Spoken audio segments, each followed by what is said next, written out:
Ok, alors aujourd'hui on se retrouve pour un Ask Erasmus. Donc hier je vous ai proposé sur Instagram de me poser toutes les questions que vous aviez sur Erasmus, le fait de partir voilà pour un échange universitaire. Alors première information de cette vidéo, je n'ai pas fait Erasmus. On va se comprendre. En fait Erasmus c'est les programmes d'études à l'étranger en Europe. Et donc moi je suis partie un an au Canada, finalement ce n'est pas l'Europe. Et du coup j'ai pas fait Erasmus. Mais je me suis dit que c'était plus simple d'appeler ça Ask Erasmus parce que en vrai les conseils que je vais pouvoir vous donner c'est valable pour l'Europe. Et c'est vrai qu'en général quand vous faites une année d'échange à l'étranger c'est souvent une destination en Europe. Donc je vais chercher vos questions. La première question, donc je vais commencer par elle parce que je la trouve assez pertinente pour commencer, c'est comment as-tu su que tu voulais faire Erasmus? Depuis le début, quand je suis rentrée dans mon DUT, quand on m'a parlé de pouvoir partir à l'étranger, moi je me suis dit c'est pour moi, j'ai très envie de faire ça. Partir à l'étranger, voyager c'est une de mes passions, un truc vraiment qui m'anime au quotidien. C'est d'ailleurs pour ça que j'ai décidé de partir faire mon stage à l'étranger, donc en Inde, en deuxième année. Donc c'est vrai que pour moi c'était assez évident parce que je me suis tellement bougée pour faire mon stage à l'étranger qu'avoir une opportunité qui était pour moi beaucoup plus facile,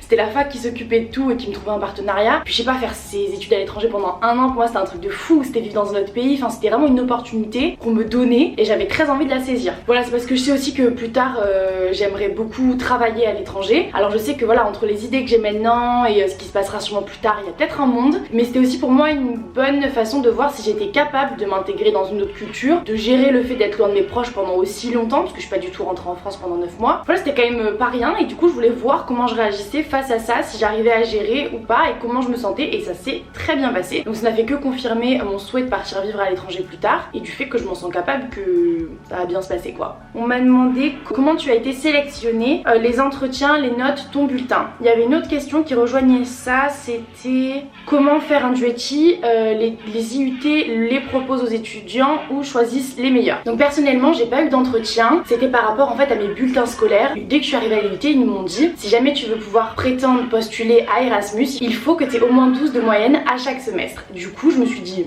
ok, donc sachant ça j'ai essayé de charbonner tout l'IUT. Malheureusement j'ai pas eu 12 à chaque semestre, mais à la fin de l'année sur mes 4 semestres j'ai eu 12 de moyenne cumulée, c'est à dire que si on faisait la moyenne de toutes mes moyennes en 2 ans j'avais 12. Du coup je pense que ça a joué quand même pour ma sélection. Ensuite il faut savoir que pour le Canada là où j'ai postulé il y avait peu de demandes, enfin on était 5 à demander, il y avait 5 places. Du coup je pense qu'il y a ça aussi beaucoup qui a joué dans le fait que j'ai pas eu à me battre d'autres gens, parce que j'ai postulé par exemple pour la Finlande et la Suède je crois aussi, et là j'ai pas été prise parce qu'il y avait des gens avec des bien meilleurs dossiers que moi qui ont été prises, ce qui était normal. Donc dans mon IUT la sélection s'est faite sur la note. J'ai des potes qui sont partis au Canada, eux ils ont pas eu de sélection, ils ont juste postulé, ils pouvaient avoir 10 de moyenne, s'il y avait de la place ils étaient pris. Donc ça dépend beaucoup. Après ce qu'il faut savoir c'est que voilà, la décision finale ne revient pas aux étudiants, c'est bien sûr les professeurs qui en fonction de votre dossier et des places vous attribuent une place à l'étranger ou pas. Donc il faut quand même en général bosser et essayer de défendre sa place. Ensuite on m'a demandé, on peut partir un an à l'étranger grâce à Erasmus? Oui totalement, mais pas que, vous pouvez partir aussi seulement un semestre. Il y a des gens qui viennent juste le semestre de janvier à mai, ou alors juste le premier semestre de septembre à décembre. Ça dépend totalement de votre accord ou de ce que vous faites. Il y a des gens en fait qui partent en Erasmus pendant un semestre de DUT ou de licence. Il y en a d'autres qui font un duetti. Donc le duetti c'est la continuité de l'IUT, c'est un bac plus 3 mais qui est pas vraiment reconnu honnêtement en France. Il n'a pas vraiment de valeur, mais en gros on dit que vous avez fait une 3e année de DUT, mais c'est pas vraiment reconnu comme un bac plus 3 de ce que j'ai compris. C'est pour ça que moi j'ai eu un accord avec l'IAE de Montpellier pour valider ma licence et donc pour obtenir un bac plus 3 à la fin de cette année faite à l'étranger. Vous avez été plusieurs à me demander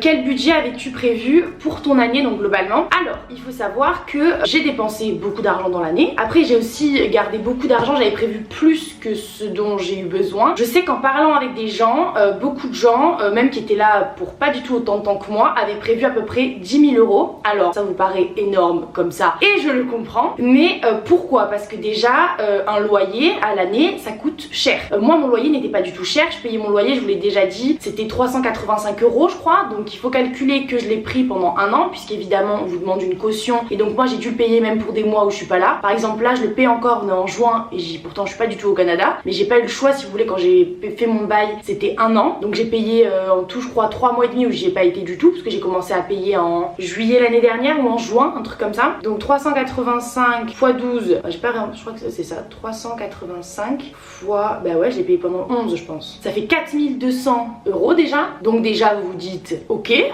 Donc vous imaginez que déjà pour un an de loyer là-bas, il faut que je paye 4235 €. Donc déjà quand je vous parle après qu'il vous faut 10 000 €, ça vous paraît moins aberrant parce qu'en fait une année scolaire, de toute façon quand vous viviez plus chez vos parents doivent payer un loyer et ce loyer là il est pas gratuit. Donc sur le coup quand vous payez 300-400 € par mois, vous vous dites peut-être ça va, mais à l'année ça chiffre. Moi quand je suis partie, en fait je suis partie avec tout l'argent dont j'avais besoin. Il y avait pas, si vous voulez, c'est moi qui m'occupais de payer mon loyer là-bas. Donc mes parents m'avaient déjà fait les virements avant. Mes parents faisaient pas un virement tous les mois. Donc je suis partie avec à peu près, je pense que je suis partie avec presque 15 000 €, mais il m'en reste. Donc je pense que j'ai dû utiliser 11 000 € ou 10 000 € à peu près sur mon année. Mais je suis partie avec plus parce que moi il faut savoir que j'ai vendu ma voiture pour aller au Canada. Donc ça m'a fait une rentrée d'argent. Il faut savoir que j'ai bossé toute l'année sur mon campus au Canada. Donc voilà, déjà dites-vous que faut déjà prendre de l'argent pour votre loyer. Après ça dépend vous. Si c'est vos parents qui payaient votre loyer depuis la France et vous demandez juste combien j'ai besoin d'argent pour vivre là-bas, c'est un autre calcul. Mais moi j'avais tout pris en compte. Donc il y avait mon loyer, donc 4232 €, je me répète. Le fait de manger, si je fais des courses de 200 € par mois pour manger, si je fais ça fois 9 mois là-bas, c'est 1800 € de courses aussi. Donc il y a des trucs comme ça à budgétiser. Moi j'avais déjà vécu pendant 2 ans toute seule, donc je savais à peu près le budget que j'avais besoin par mois. Il y a aussi évidemment mon budget sorti, mais comme quand je sors en France. En France le week-end j'aime bien avec des copines, des fois aller au resto, des fois faire un bowling ou un ciné. C'est pas du tout tous les jours du mois, mais c'est quand même des dépenses qui vont vous coûter peut-être 70 € par mois d'extra en gros quand je vais sortir en PU, que je m'achète une bière, un truc comme ça. Il faut calculer des extras. En plus évidemment j'en étais consciente, c'était une année où j'étais à l'étranger et où j'allais avoir envie de voyager. Après je vous le dis honnêtement, j'ai beaucoup voyagé, mais ça m'a pas coûté tant d'argent que ça parce que j'ai fait très attention, j'ai bien géré mon budget et du coup je pense que tous mes voyages ont dû me coûter. Donc faut savoir que je suis partie 2 fois à Toronto, 1 fois à New York. J'ai fait plein de week-ends à Québec, je pense j'ai fait 3 ou 4 week-ends à Québec, 3 ou 4 week-ends à Montréal et j'ai fait des vacances à Montréal et à Québec. J'ai fait mes vacances de Noël là-bas aussi. Donc on part sur quand même beaucoup de voyages à l'année. J'ai fait aussi évidemment plein d'activités sur place, j'ai fait du chien de traîneau, j'ai fait de la motoneige, j'ai fait du spa. Genre vraiment je suis quelqu'un je pense qui sur son échange Erasmus a fait 1001 activités. Tout ce qu'il y avait à faire je l'ai fait, j'ai fait de la pêche blanche, j'ai reçu mes copines, donc j'ai essayé de leur faire plein de trucs.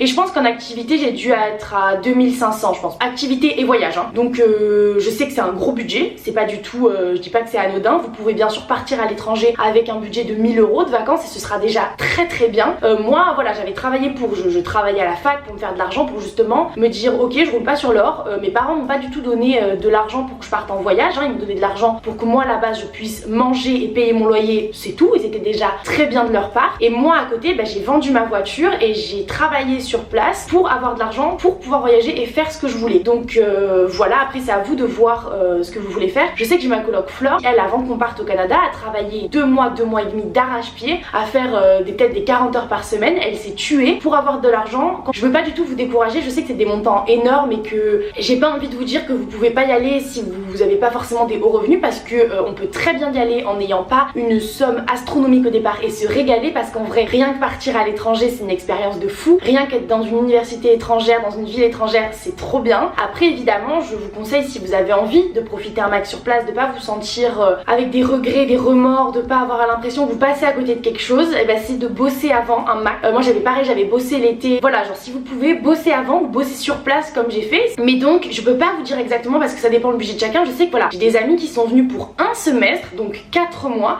et qui ont pris 10 000 € avec eux et qui ont dépensé les 10 000 €. Alors après je sais pas dans quoi ils ont dépensé leurs 10 000 €, je suis pas allée vérifier leur compte, mais c'est quand même quelque chose entre nous dont on parlait.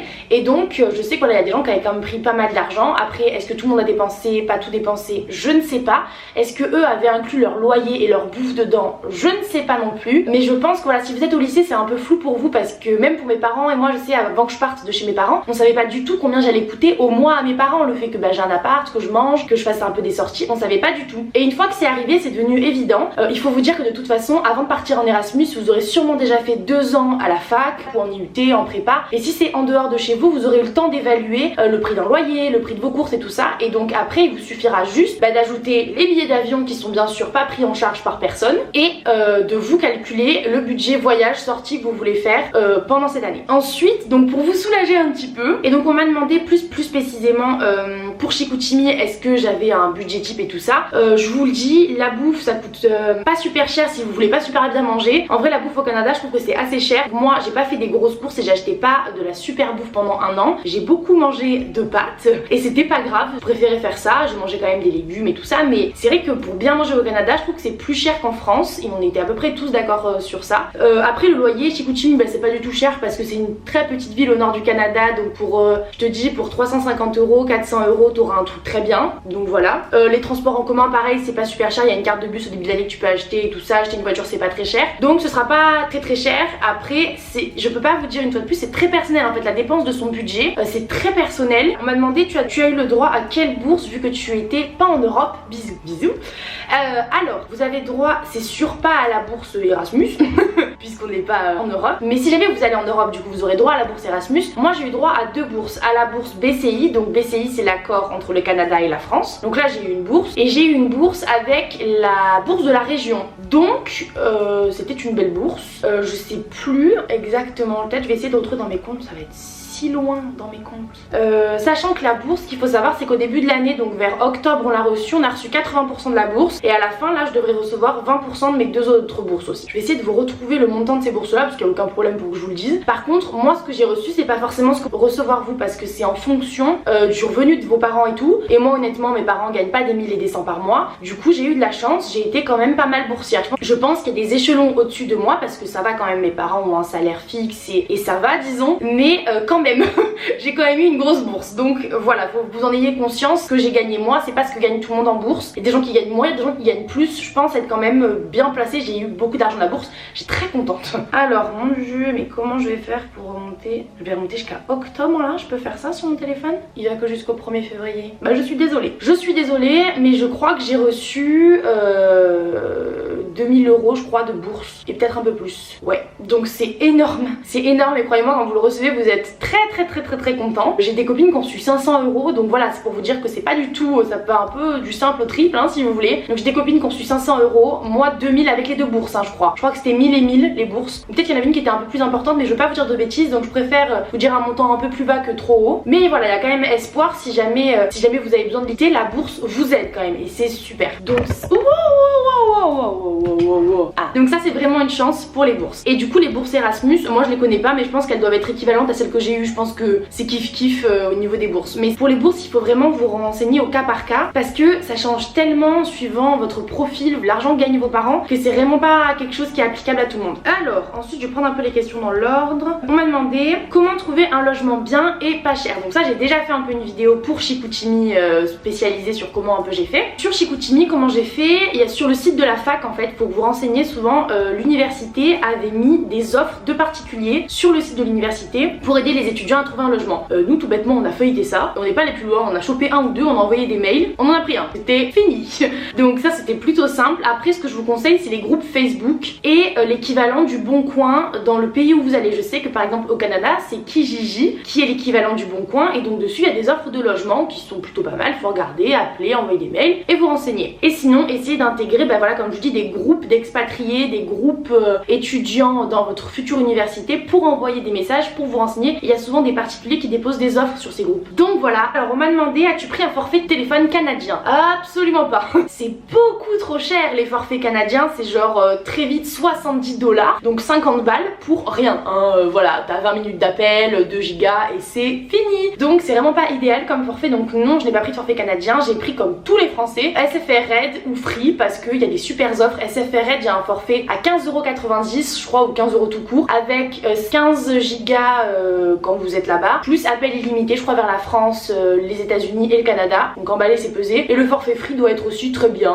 voilà. Ensuite on m'a demandé as-tu ouvert un compte en banque sur place? Oui, et j'ai pas eu le choix pour la simple et bonne raison que j'ai travaillé, et quand tu travailles dans un pays, ben on te demande d'ouvrir un compte en banque, je pense. Moi ça s'est passé comme ça au Canada et je pense que c'est à peu près partout pareil. Du coup il a fallu que j'ouvre un compte en banque. Alors moi je l'ai fait chez Desjardins, une banque canadienne canadienne parce qu'elle était dans ma fac, c'est-à-dire que dans mon université il y avait la banque Desjardins qui était là, donc avec la conseillère et tout ça, et du coup c'était beaucoup plus simple pour moi que de m'enquiquiner à essayer de comprendre quelle banque était la mieux. J'ai dit celle-là elle est dans ma fac, on me la conseille, j'y vais. Et j'ai pas du tout été déçue, c'était une banque très bien, j'ai pu fermer mon compte sans aucun souci quand je suis arrivée en France. Voilà, tout s'est bien passé. Tes peurs avant de partir? Honnêtement, j'avais peur de pas grand chose, c'est pas rien. J'étais pas du tout angoissée en fait à l'idée de partir parce que j'étais déjà partie 2 mois en Inde avant et que croyez-moi quand vous faites 2 mois en Inde, ça vous enlève vos peurs de pas mal de destinations après. J'étais très excitée en fait, j'avais très hâte. Vraiment j'avais tellement hâte de partir, j'étais persuadée que ça allait bien se passer, j'étais partie dans un très bon état d'esprit et j'avais pas vraiment peur de grand chose. Je m'étais dit peut-être, j'espère surtout que je vais m'y sentir chez moi, que vous allez pas trop me manquer à mes amis et ma famille. Je pense que c'est les seuls trucs dont j'avais un peu peur. Et en fait très vite, à la fois j'étais déjà partie à Béziers pendant 2 ans avant, donc j'étais déjà partie de chez moi et tout ça, j'avais déjà fait le gros du travail de... Bon, j'aurais pu quand même mal le vivre de partir à des milliers de kilomètres et un océan qui nous sépare, mais non, en fait ça s'est très bien passé et j'avais pas tant de crainte que ça honnêtement. Voilà, j'ai été plutôt sereine avant de partir. On m'a demandé est-ce que c'est possible de partir dans la partie anglophone du Canada. Alors oui, c'est possible. Après je sais pas s'il y a beaucoup d'accords qui vous font partir dans la partie anglophone, mais honnêtement c'est possible. Il faut vous renseigner, ça dépend des accords qu'a votre université avec le Canada. Du coup vous avez aussi été nombreux à me demander est-ce que mon anglais s'était amélioré pendant mon année au Canada ou est-ce qu'il fallait avoir un bon niveau d'anglais pour partir. Alors dans les pays européens évidemment qui ont un bon niveau, en général vos professeurs vont l'évaluer soit grâce à votre prof d'anglais, soit parce que vous allez devoir passer un concours, enfin un test en gros d'anglais, pas un concours mais un test d'anglais pour évaluer votre niveau, pour être sûr que vous êtes apte à partir plusieurs mois dans un pays étranger, apprendre dans une langue étrangère et tout ça, parce que je sais qu'en Europe les potes avaient leurs cours en anglais. Au Canada, en tous les cas là où j'étais, Québec, ils parlent français et donc non, mon anglais ne s'est pas du tout amélioré puisque en fait ils parlaient français ou québécois. Donc mes cours étaient en québécois, je parlais québécois, du coup c'est proche du français, c'était pas du tout compliqué de m'adapter au niveau de la langue puisque c'est du vieux français, c'est voilà, c'est du québécois, c'est pas exactement du français mais c'est très compréhensible et j'avais pas besoin de faire un effort monstre pour les comprendre. Et du coup il y a juste pendant mes voyages à Toronto, donc là c'est la partie anglophone du Canada, et à New York où j'ai pu parler un peu anglais. Après honnêtement j'avais pas besoin d'améliorer mon niveau d'anglais, donc j'y suis pas allée pour ça, j'y suis pas allée dans le but de me dire oh là là il faut que j'apprenne l'anglais. Je pense que ça peut être une bonne idée si vous avez un niveau correct mais que vous voulez vraiment l'améliorer, de partir en Erasmus en Europe, dans un pays anglophone, ou alors aux États-Unis, donc dans la partie anglophone du Canada. Après on m'a demandé les démarches et la paperasse sont longues. Alors oui, c'est extrêmement long. Les papiers pour le Canada ça m'a pris 2 mois je pense, et j'avais déjà commencé avant, mais c'est très stressant, très intensif. Je vous conseille si vous pouvez vous faire aider quelqu'un de votre famille qui s'y connaît un peu en papier, ou de le faire avec les autres gens qui partent avec vous en Erasmus, parce que c'est hyper stressant, il y a des délais à respecter, des deadlines, vous avez l'impression que vous allez jamais recevoir vos papiers pour pouvoir partir. C'est très stressant et je pense que ça teste un peu aussi la motivation que vous avez à partir, parce que croyez-moi il y a plus d'une fois où genre j'étais là mais j'en pouvais plus, je me disais mais pourquoi je me fais chier à faire autant de papiers, et finalement quand on est sur place on oublie tout et c'est que du plaisir, mais vraiment la partie avant c'est que du stress et que des trucs chiants à faire. Donc les papiers c'est super long, dès que vous avez votre réponse pour Erasmus, commencez-les parce que plus vous en êtes débarrassé, mieux c'est quoi. Après on m'a demandé tu recommanderais Chicoutimi, Lukac comme destination. Alors oui, mais pas que, je pense qu'il y a plein de destinations qui sont super à faire. Moi j'ai été prise là et ça a été une chance, c'était vraiment super comme expérience, mais je pense que si j'avais été prise en Norvège, en Angleterre, en Irlande, je sais pas où, partout, dans tous les cas c'est une super bonne expérience. Et je sais qu'on a souvent tendance à privilégier une destination, à se dire c'est vraiment là que je veux aller et tout, mais si t'as envie de partir à l'étranger, c'est surtout pour à mon avis vivre l'expérience de partir à l'étranger, découvrir une nouvelle culture, une nouvelle langue et t'adapter sur place. Donc je pense que c'est surtout ça qui est important, et de pas trop se faire d'attentes ni d'idées avant. Moi c'est vrai que le Canada, bizarrement je sais pas pourquoi, c'était pas un pays dans lequel j'avais forcément envie d'aller à la base. Vous m'auriez demandé il y a 1 an et demi est-ce que t'as envie d'aller au Canada un jour, j'aurais sûrement dit oui, mais j'avais jamais renseigné ni sur ce pays ni sur ce qu'il y avait à voir dedans et tout, vraiment j'étais zéro. Et c'est quand j'ai vu que j'avais l'opportunité d'y aller grâce à Erasmus que j'ai commencé à me renseigner, à me dire en fait j'ai envie, ça va être cool et tout. Je pense que peu importe où vous allez aller, dans tous les cas l'important c'est de vivre pleinement son expérience Erasmus et de découvrir surtout le pays dans lequel vous allez être. C'est tout pour moi, j'espère que ça aurait répondu à vos questions. Si vous en avez d'autres auxquelles j'ai pas répondu, n'hésitez pas à les poser en commentaire et j'essaierai d'y répondre au maximum. Nous on se dit à bientôt avec une nouvelle vidéo. Bye!